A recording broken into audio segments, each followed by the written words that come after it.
Thank you, everyone, for joining us for another Learning Lunch hosted by Format Approved. My name is Brian Johnson. I'm the Senior Director of Online Education with Format Approved, and I'll be your moderator today. Today's Learning Lunch title is Tech Savvy Doc Talk: How do practitioners feel about technology in healthcare? We're joined today by Dr. Leigh Roberts, a board-certified physician in family medicine who was an early adopter of health information technology in her Chicago practice. Dr. Roberts completed her medical degree at Eastern Virginia Medical School in 1992. After completing 2 years of general surgery residency at Bay State Medical Center in Springfield, Massachusetts, Dr. Roberts redirected her residency specialty to family medicine, which she completed in 1997 at the University of Illinois Ravenswood Hospital. Dr. Roberts brings a unique real-world perspective to HIT, and we're honored to share her expertise with you today. Thank you for joining us today, Dr. Roberts. Thank you for having me. All right. Well, before we begin, we can glance at the questions we're going to discuss during today's session while I go over some quick housekeeping notes. Remember that you can ask questions of our presenter at any time during today's session by entering them into the chat area. In the second half of our presentation, we'll address as many questions as time allows. If we do run out of time, we can send those questions on to our presenter and she can follow up via email or we'll post those answers. Also, remember that all registered attendees of today's session will receive an email with links to both the slides and the recorded version of this event. So if you're wondering whether you'll be able to get your hands on these slides or a video recording to share with colleagues, rest assured that we'll send those out following today's session. All right, well, let's go ahead and begin then.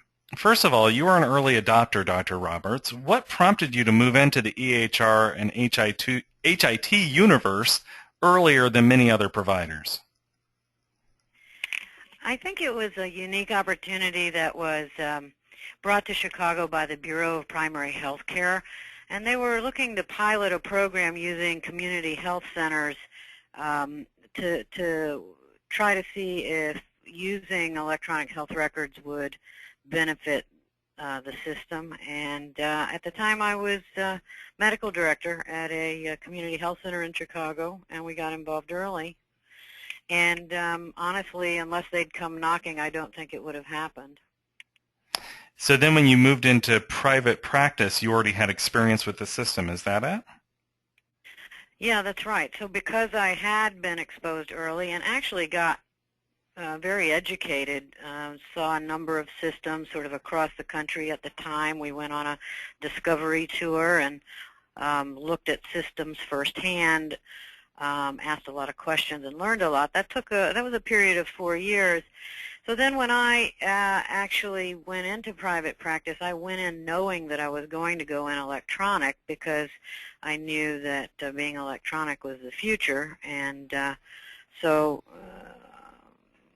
either it was a blessing or a curse, but that's why I chose to go electronic when I opened my own practice. So what kind of technology then did you find most useful in moving into this realm of EHR and HIT? I guess because of my exposure, I knew that I had to have a comprehensive system. In other words, some practices choose to adopt just the record system and not the patient management system. And I had come to believe that it was essential to have the entire system. And so for me, that was essential. So I needed both the patient management and the electronic and the billing all as one deep integrated system. And to this day, I'm glad I did that. I see a lot of practices right now struggle with the issue of having, they'll have like a rudimentary or an early EHR, and now they're trying to match it with a patient management system, and it's a lost opportunity. I mean, the integration really makes palpable quality difference in just in everyday operations in the office and for billing and for charting. Okay. So when you did make the shift then in adopting this technology, did you find that it slowed you down? Did it affect your efficiency in the early days, and does it continue to have an effect on efficiency?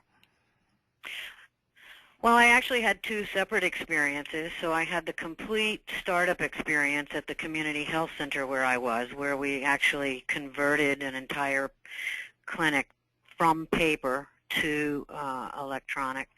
And then I had the experience of opening my new practice entirely electronic. So I got to start de novo. And certainly the conversion from paper to electronic is hugely painful in a laundry list of ways. And starting a practice de novo with a system is easier in some ways and allows you to be robust way quicker than the slow sort of progressive conversion from paper to electronic. That makes a lot of sense.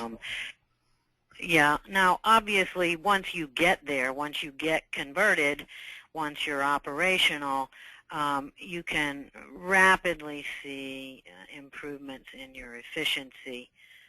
Some of that is system dependent, that is which EMR you choose, but yeah, the conversion, I think, is probably painful. I think it's less painful to start up than to convert.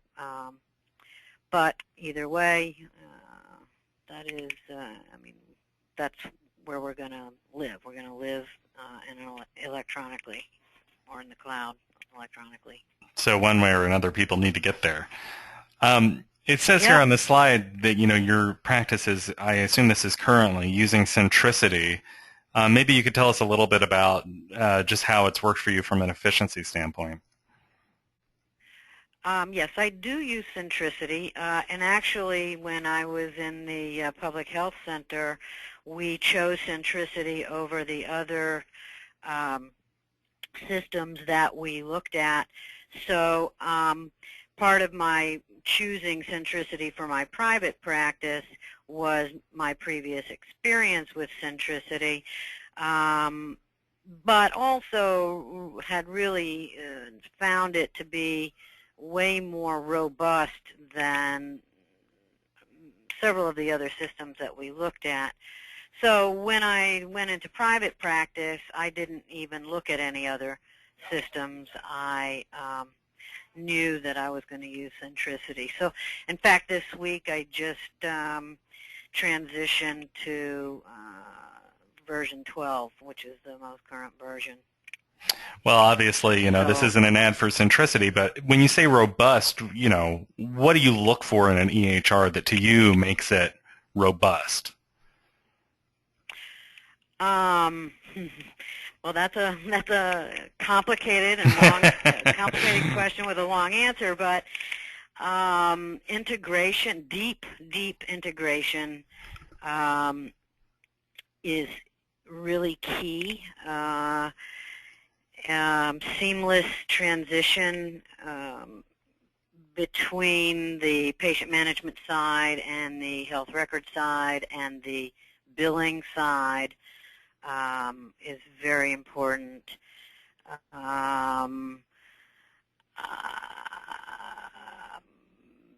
Yeah, that's a whole other presentation. Sure. Yeah, I didn't mean to put you on that path. I didn't mean to put you on the spot. No, that's okay.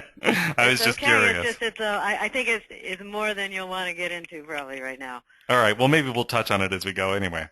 So yeah, we can do that another day. Sure. All right. So are changes relating to technology then affecting your business in other ways? Yes. So instead of buying files and file cabinets, I buy computers and keyboards. Interoperability with your hospital systems or where you have your external privileges can be an issue. I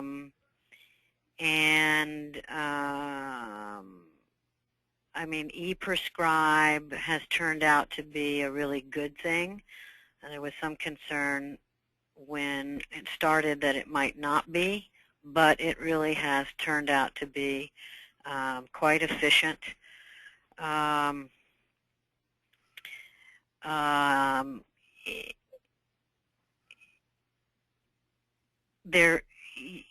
There are additional, I mean, you have costs of all the hardware, you have costs of maintenance of your system.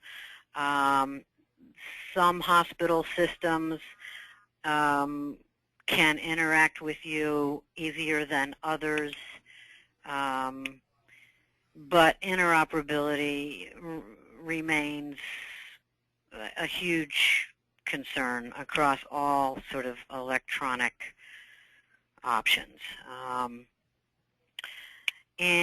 I would add probably interoperability with your lab that you use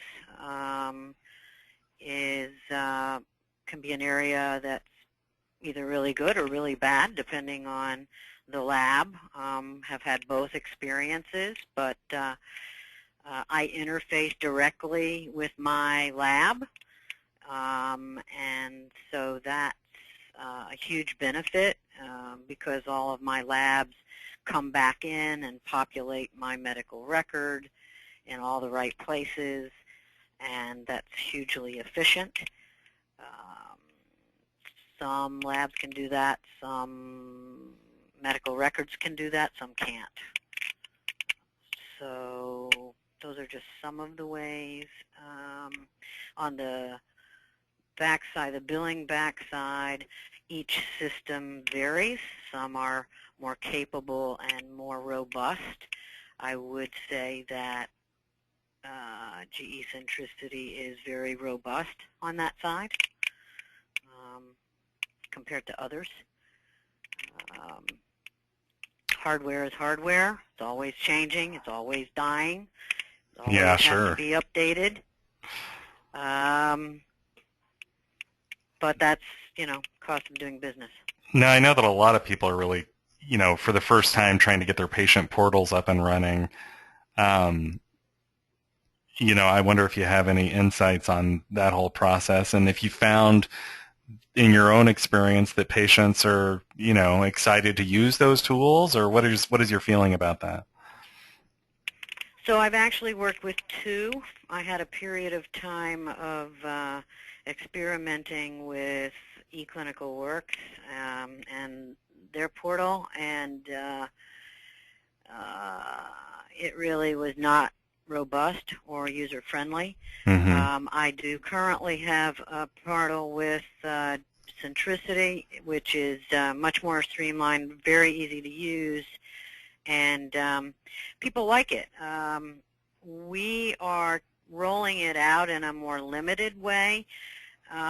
I don't want to be flooded with clinical questions that I don't want to answer in an email or on a portal, either because I'm not concerned about any sort of confidentiality issues, but just I want to be paid for my work, and so I'm not prepared or set up to do online medicine. But it is hugely useful to be able to forward people their lab results with my comments. So I use it as a one-way. I send things out, but I don't allow a lot in. But people use their portals differently. But certainly this portal, the Centricity portal, has been much better than the portal provided with eClinicalWorks. I don't know if I can say things like that. I think everyone's entitled to their opinion, and yours is based on real-world experience. So, okay. Well, now this is something else that we hear a lot about, because people are anxious about portals. I think there's a lot of concern that they're not going to be able to hit the meaningful use thresholds. I think a lot of those fears are overblown in my opinion, but I guess we'll see. But this is something else we hear about, is there's a lot of concern about whether technology gets in the way of good patient interaction. What are your thoughts on that whole controversy? Well, this was a concern of mine because I really like to be fully present in the exam room. And honestly, I had to go through an adjustment phase. And I think individuals end up working differently. For me, what happens is that I don't use the computer much while I'm in the room. During an initial visit, I'll use it for gathering the initial history, which I take myself and enter into the record. I don't have patients fill out a health history in the waiting room. So I'll take that history and I'll enter it, and then that's where I leave it until we have a plan, and then I either need to order a test or some labs or write a prescription. With that said, that's probably how I would have interacted in a room, whether there was a computer in it or not. I really require for my own sort of assessment skills, being able to watch the patient and hear the patient and see what's going on. I've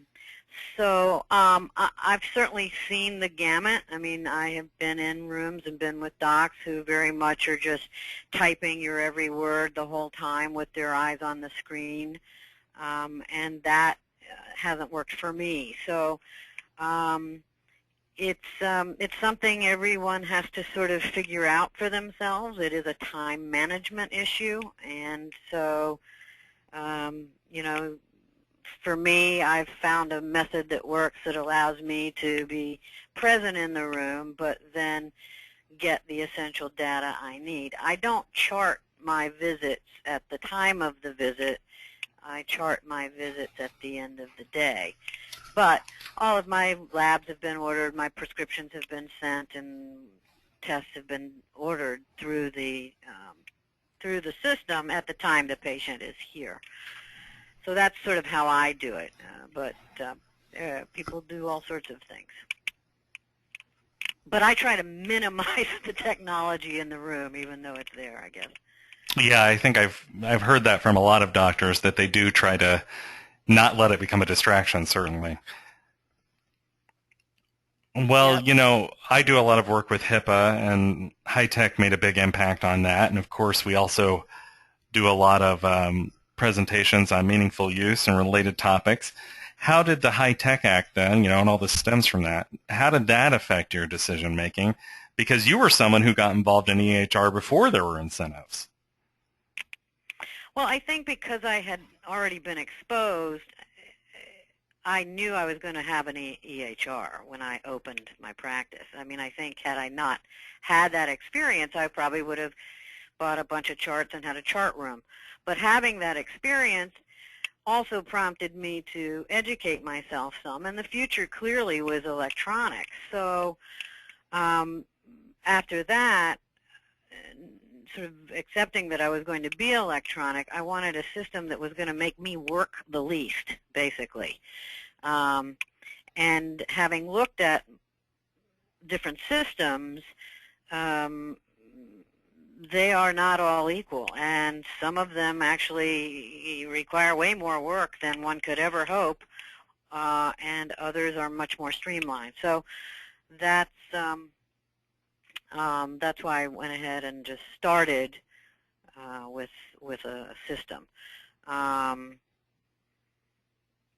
So I guess that's my best answer on that.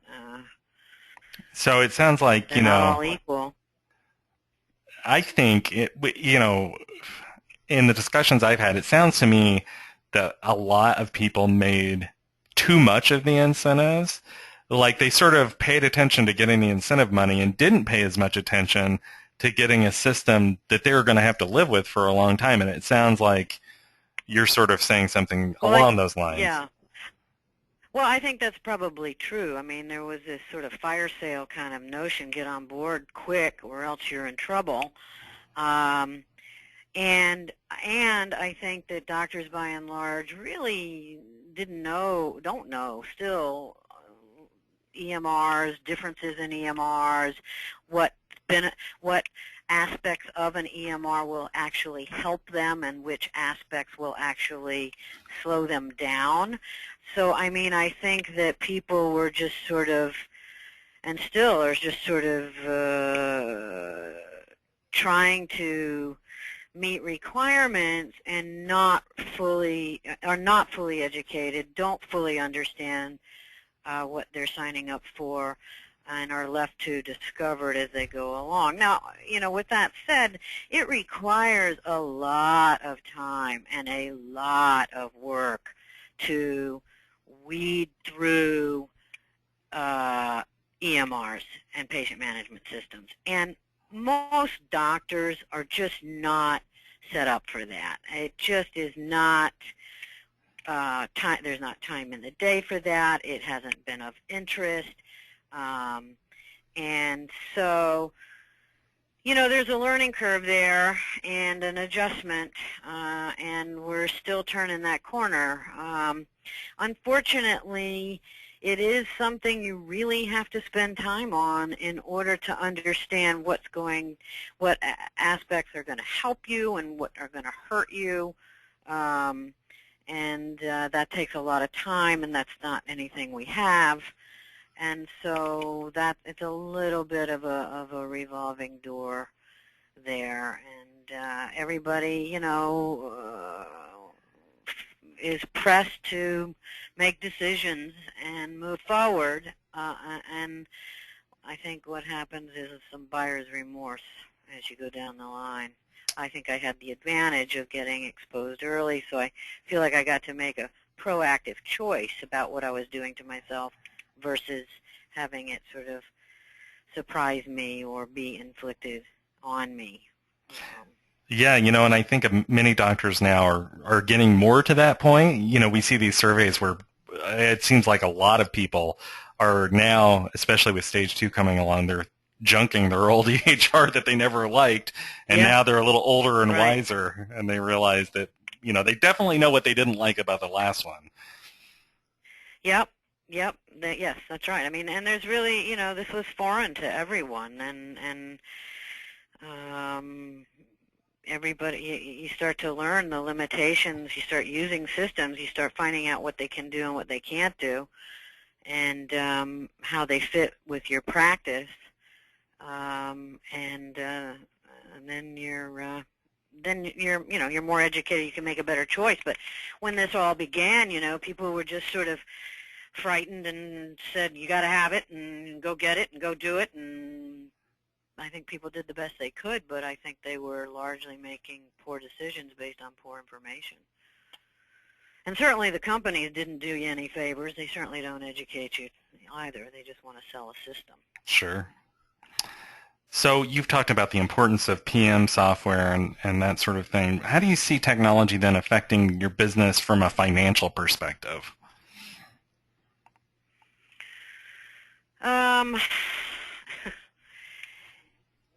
I think I've come full circle on this. I think initially when I was back at the health center and we were first looking at systems, we were very aware of just the dollar signs and sort of blown away by what it would take to do this, and it was like, wow, a lot of money. And then when I opened my own practice and I actually did something of an analysis, and I looked at, what would it take to have a record room, and what would it take to have computers, and what would it take to, pay to have a biller that uses technology versus a paper one, and it got very granular. That combined with the future was going to be entirely electronic. the only decision was to be electronic. So then the question was, what was going to be the most efficient system for billing? And I have to say that I learned that not all systems are in fact equal on the billing side, and that was an education. And I'm glad I got educated about it. It is one of the reasons I ended up choosing GE because things are not equal, and you can leave money on the table. So I didn't want to do that and steered away from it. And I can say, also I would say that some medical records will in fact actually ease your workload. Others will in fact actually increase your workload. And nobody helps you figure that out particularly. None of the salespeople do. And so obviously efficiency and excellent, robust billing, submission of claims, all of that stuff on the backside. There are true differences in systems, and so choosing one that was going to be efficient at that was very important. And so to that extent, you know, the expenditure becomes worthwhile to ensure all that is effective. Well, before we move on, we already have... Oh, I'm sorry. Go ahead. Go ahead. No. I was going to say the billing side is not equal across systems. That's all I was going to say. Well, before we go on, I was just going to say, you know, we already have a couple questions from our audience, but as we go along, if you have your own comments or questions that you'd like to share with our presenter, you can go ahead and enter those into the chat area now. We'll wait to the end of our session to get to those, but we'll be happy to share your questions or comments with our presenter at that time. Okay, so here's another controversy that's kind of fun to discuss, which is the ICD-10 delay. Some people hated the delay. Some people loved the delay. What were your thoughts on it? And did you feel like you were ready for ICD-10 in October?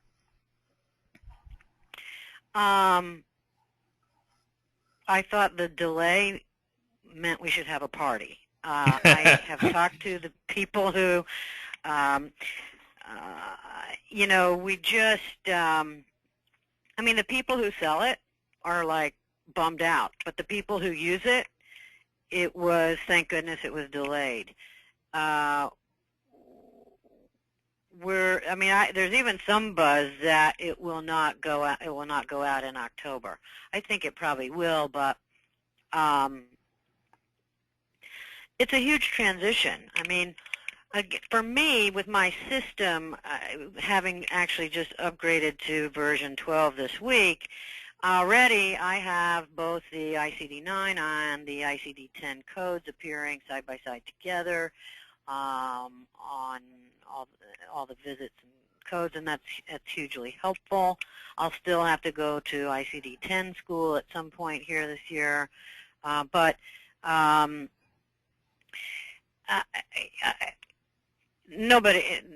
of the back systems are ready. No insurer is prepared to tell us what any reimbursements are going to be. There's a multitude of codes that even stretch to the ridiculous, and it's really unclear how it's going to shake down. And you know, any time that people's reimbursement rests upon one of these systems, it's hugely anxiety-provoking. And I think as we get closer and closer to the launch in October, people will become more anxious even still. And we're just going to have to see what happens, how it's going to roll out, whether we're really going to get paid, whether it's going to be really delayed or not. And nobody knows, and nobody can answer or will answer the question. So I'm glad it was delayed. I'm not sure we're going to be that much more ready for what will actually happen come October. We just have to see what happens. But you think, it sounds like you think it might have been kind of a disaster if they had gone ahead. Yeah, I don't think we were ready Yeah. um, for this past October. Hopefully we will be next October. Well, you've already alluded to this, and I guess, you've already answered it to some extent, but I guess the real question here, as you were saying about reimbursement, that's really the crux of it. I don't think we're Go ahead, yeah. Yeah, I don't think we're going to know till the rubber hits the road. I just don't think anybody's going to know. Nobody's saying. Mm-hmm. Nobody is saying. No, so there's no way to know. And we don't know if we're going to run into a bunch of delays on the insurer side because they haven't all implemented everything. So nobody knows. It's just one of those big black holes that we'll get to find out in October, maybe. Now, we hear talk about, like providers need to have 2 months of revenue set aside and all that sort of thing. Do you think that's even realistic? I mean, people are so squeezed as it is. Is it realistic to kind of expect folks to have this, sea of capital they can draw on if there's reimbursement problems? Well, I don't think any of this operates in the world of realism. I think it's, people are going to have to do their best to take care of themselves, and I think we just don't know. We don't know. It's largely unprecedented. These codes haven't changed in so long, and the fact that they're so granular, we don't know how that's going to play out. Does that mean that the reimbursement gets smaller and smaller if the insurer deems that the problem should be a smaller reimbursement? I mean, these are, we're just not going to know till we get there, and my guess is there'll be a lot of back and forth and renegotiation and fee adjustment. And so I think, if you're preparing for a storm, you do what you can. You put a little extra supply aside and you hope for the best, but I couldn't begin to say, how much or how long or any of that. Now, this is kind of a million-dollar question. If you could change one thing about the various government programs and regulations and such that affect you, what would you change and why would you change it? Oh, boy. Yeah, that's a big one. That's a big one.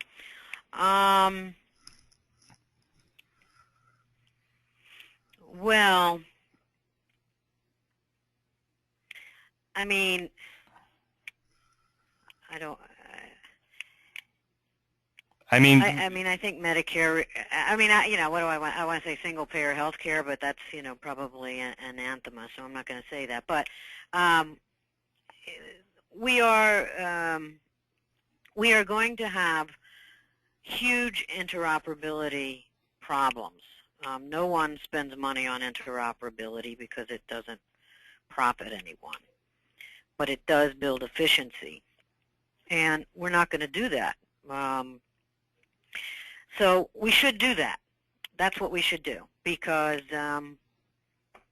that's what's going to make things work across towns, cities, states, and a nation.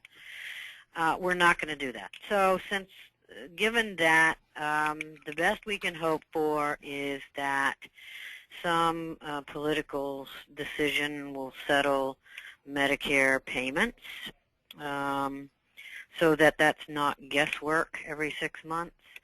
Are you talking about the whole adjustment that they do on an ongoing basis of, whatever's going to get paid for Medicare. Yeah. And whether it's going to be funded. The guesswork is going to have to be taken out of that. That is a political problem, so who knows if and when that will be fixed.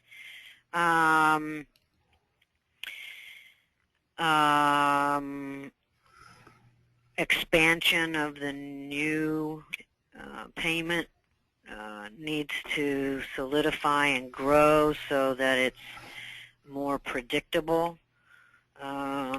Only time will do that. time and multiple iterations of the reimbursement schemes.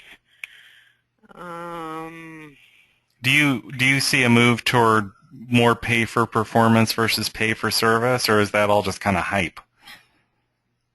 No, I don't think it's hype, because I think it's a way not to pay us. And so I think Wow. I believe that there's investment in that. I believe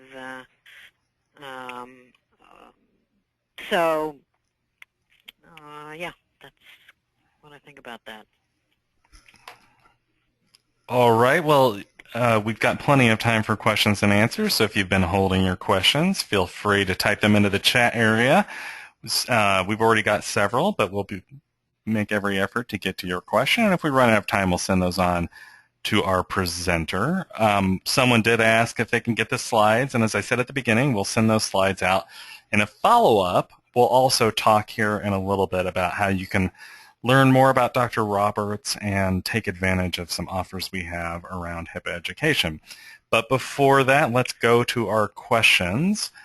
This is kind of an interesting one from someone out there saying, what do you think of Scribes? And for people who don't know, Scribes are kind of this new role that's emerged where you have someone essentially enter data for the doctor so that they can then focus on the patient. Have you had any experience with it, or what do you think of that?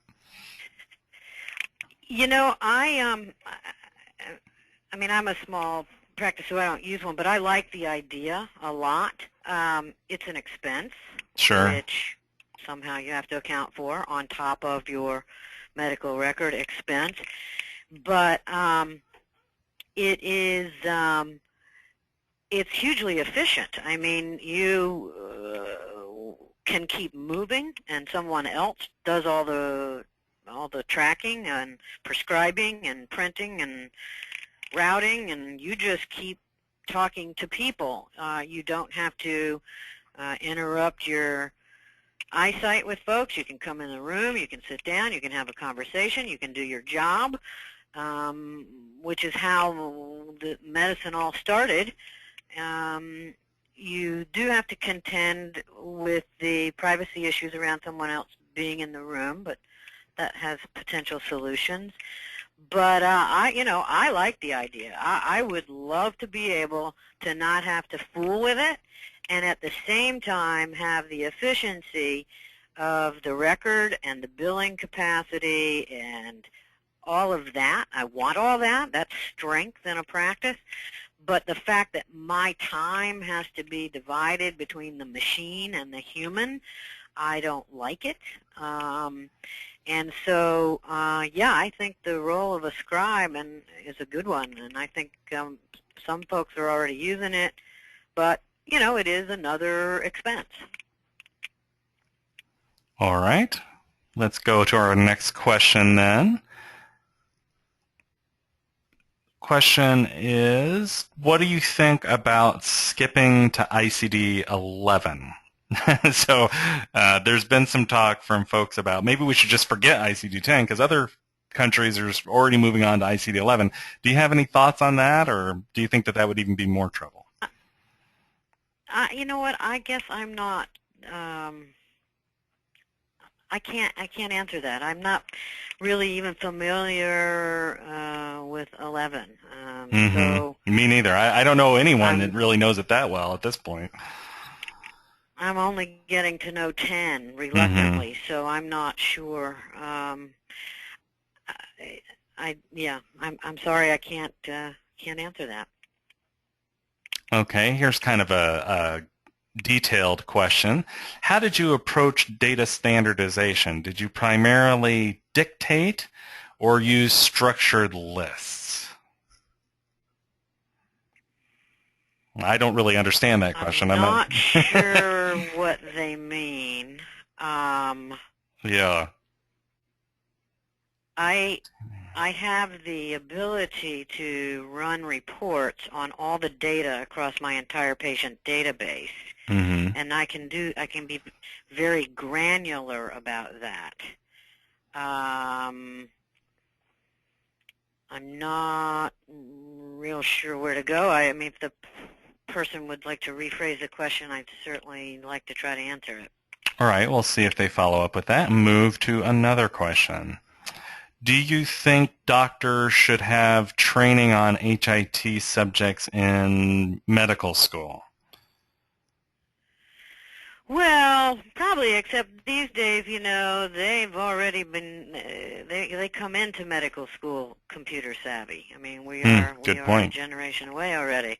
So, it's just a continuum.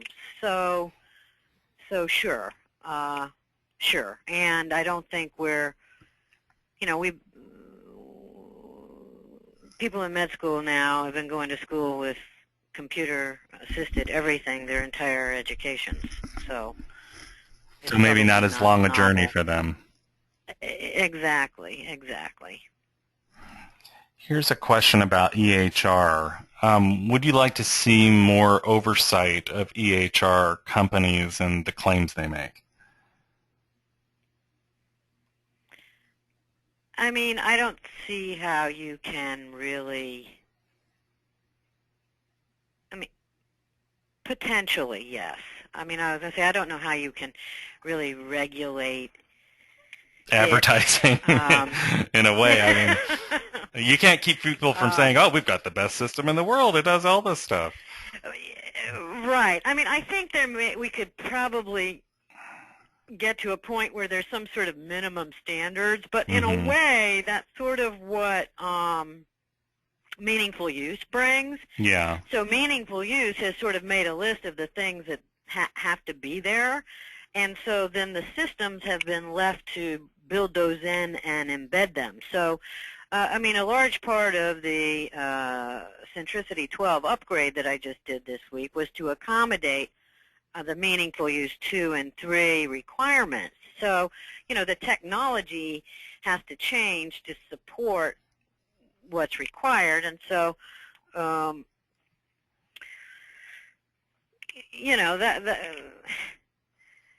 that's going to keep on going. I assume that upgrade that you did to version 12 that brings you up to a 2014 certification. Yeah, I'm sure it probably does. I don't mean to shop talk. There is no other one. Yeah. It doesn't go any further. Okay. And it does have bugs in it, actually. It's got a lot of bugs. We're trying to get the bugs out right now. This is the first version that has actually slowed me down a little bit, but they are working quickly to kind of get it all worked out. Well, it's interesting you say that because in our conversations with people in the EHR industry, with vendors, they have expressed enormous frustration with how difficult it has been to get certified for this latest edition. They say that it has been much more difficult to jump through all the hoops than it used to be. And so that's part of why it's taken them so much longer to get it done. I'm not surprised by that. Yeah. All right. Well, let's. Yeah, I'm not surprised by that. And like I said, oh, I'm sorry. No, you go ahead. No, I just say that this version 12 has been the buggiest version that I've had, and I think I started at 8 back at the Community Health Center, and this is it's got some issues, and they're doing different updates, different patches every month, and it's gotten better, what I'm told. Of course, I just upgraded on Monday, so Monday last week, so we'll see. But it's it's got a lot going on. Yeah, it seems like it's a bigger shift than other updates may have been. Do you participate in meaningful use, or is that something that you haven't really bothered with? Well, I debated, but I actually am not, and that is because I don't have the patient base to support it. I have a private practice that I actually have very, very limited Medicare, and I have no Medicaid, and so I and those were deliberate decisions that I made when I opened. So I when I will become penalized for not having meaningful use for Medicare patients, I'll be penalized on under 10 patients, so it doesn't matter. Right. It's still more advantageous for me to keep wide berth from it at this point. Well, I asked the question that could because change, I suppose. I just was going to Why? say, I asked the question because of the timing of you upgrading, and it occurs to me, listening to you talk about it, that, you know, there's got to be just many providers out there who are in the same boat, who maybe some of them haven't even moved to EHR. I know that those people are still out there. And then there's folks who have adopted an EHR, but it's driven purely by efficiency and business considerations, not the government program. Yeah, that's probably right. Although I would say more people, I mean, I was in the unique position of I was able to make the choice because I was starting a practice in, I think, 2006. And so I already, so I could plan going forward. What's happened to a lot of practices is that they are established practices with either large Medicare bases or Medicaid bases, or they have a large piece of the pie and that is those practices, and they've been in business a long time, and that's a big part of their practice. They really have hard choices. They really are left to either convert or be bought or phase out or something else. I mean, because it becomes kind of unworkable. I made choices proactively going forward, sort of trying to read the tea leaves, and so I chose not to take Medicaid and Medicare, or I should say very, very limited. I mean, I think really, literally, I have 10 Medicare patients. And for now, that behooves me. I want the latest technology. I want the power of all of that, and I have found Centricity to be very robust because I don't know what the future holds, and I don't want to be behind the 8 ball if things change. And so that's why, for me, I'm kind of walking this very narrow path between a very robust system and a sort of, to some extent, cherry-picked patient base. Mm-hmm. So that's kind of where I am. But who knows what will happen next? All right. Well, let's go to another question then. This is about mobile health and meaningful use stage 3, or at least they mention it.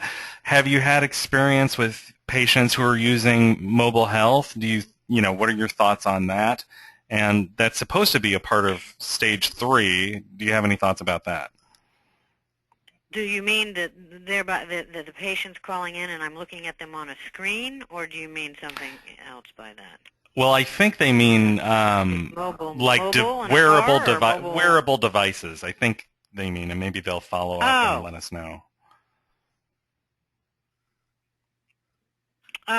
Well, okay. Well, I'm on board with some mobile devices as long as they can't be manipulated to be false. So you think there's some potential in having devices that maybe monitor various critical vitals for patients and help? Yep, I think there's probably a role for that. I think there'll be a lower reimbursement for that, probably, but I think it'll probably be part and parcel of total patient care, at least in some chronic disease management. It really seems like that would be an area that would be right for it. Yep.